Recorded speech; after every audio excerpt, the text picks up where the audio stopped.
আসসালামু আলাইকুম। শীত তো চলে এসেছে, পিঠা তো খেতেই হবে, তাই আজকে বানিয়ে নিলাম খিরসা পাটিসাপটা পিঠা। আশা করি পিঠাগুলো আপনাদের কাছে ভালো লাগবে। আপনারাও খুব সহজ রেসিপিতে এই পিঠাগুলো বাসায় বানিয়ে খেতে পারবেন। আর এই যে খিরসাতে ভরপুর এই পিঠাগুলো খেতে কিন্তু অসম্ভব মজাদার। খুব সহজ রেসিপিতে করে দেখাবো, যে কেউ এভাবে করে খিরসা পাটিসাপটাটা বানিয়ে খেতে পারবেন। আমি এখানে পাটিসাপটা পিঠাটা বানানোর জন্য 1.5 কাপের মতো চিনি দিয়ে দিলাম প্রথমে। আপনারা চাইলে এটা গুড় দিয়েও করতে পারবেন। 1 কাপ দিয়ে দিব চালের গুঁড়া, আর এটা আমি শুকনা চালের গুঁড়াটা নিয়েছি। 1 কাপ দিয়ে দিলাম ময়দা, আরও হাফ কাপ দিয়ে দিলাম চালের গুঁড়া। টোটালি আমি এখানে 2.5 কাপ গুঁড়া নিয়েছি। 1 কাপ ময়দা, 1.5 কাপ চালের গুঁড়া। এখানে দিয়ে দিলাম আমি হাফ টেবিল স্পুন লবণ দিয়ে সবটাকে খুব ভালো করে একটু মিশিয়ে নেব। এখানে দিয়ে দিচ্ছি 1 কাপ হালকা কুসুম গরম পানি।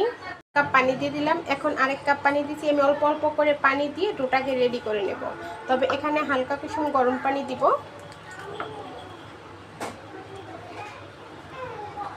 এখানে ডোটা রেডি করে নিয়েছি, দেখতে পাচ্ছেন।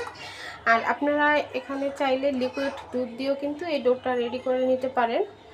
আর ডোটা দেখতে পাচ্ছেন আমি কীরকম করে বানিয়েছি। এটা কিন্তু শুকনো চালের গুঁড়া, আরও ঘন হয়ে যাবে এটা যখন রেস্টে রাখবো। এখানে হাফ কাপ কোরানো নারকেল দিয়ে দিলাম। আপনারা চাইলে স্কিপ করতে পারেন। এখন এটাকে খুব ভালো করে আমি নারকেলটা ভালো করে মিশিয়ে এটাকে আমি ঢেকে রেস্টে রেখে দেব 30 মিনিটের জন্য।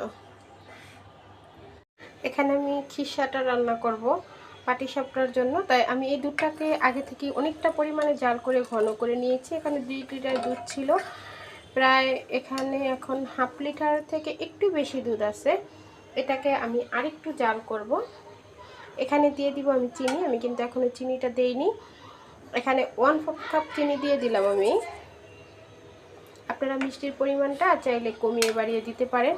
আমি 1/4 কাপ দিয়েছি, কারণ আমি যখন ময়দার ডোটা গুলে নিয়েছি ওখানে কিন্তু আমি 1 কাপ চিনি দিয়েছি। এখন খিরসাটাকে একদম খুব ভালো করে নেড়ে চেড়ে জার করে একদম শুকিয়ে নিব।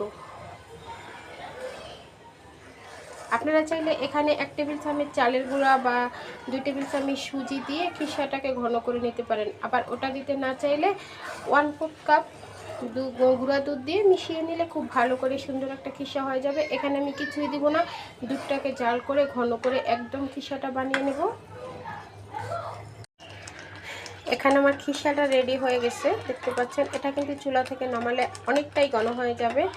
এখন এটাকে আমি চুলা থেকে নামিয়ে নেব। আমি পিঠাটা বানাইতেছি, আমি স্কিপ হয়ে গেছে।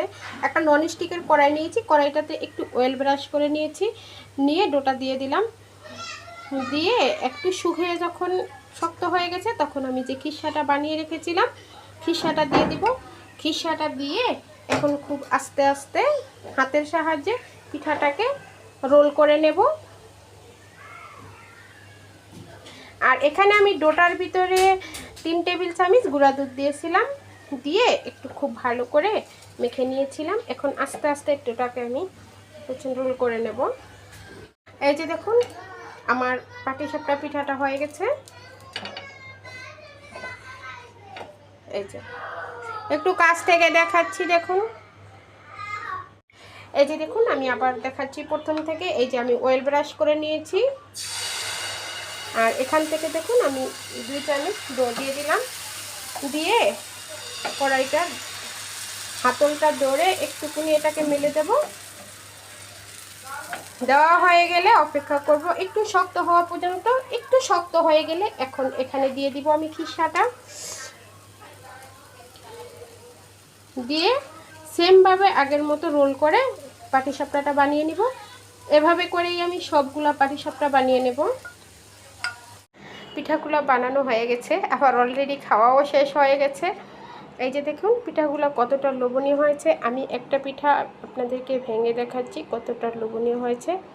এভাবে করে আপনারা যারা গুড় দিয়ে খেতে পছন্দ করেন তারা গুড় দিয়ে বানাবেন, মানে ডোটা গুড় দিয়ে বানাবেন, আর ভিতরের খিরসাটা এভাবে করে বানাবেন, তাহলে কিন্তু খেতে খুব ভালো লাগবে।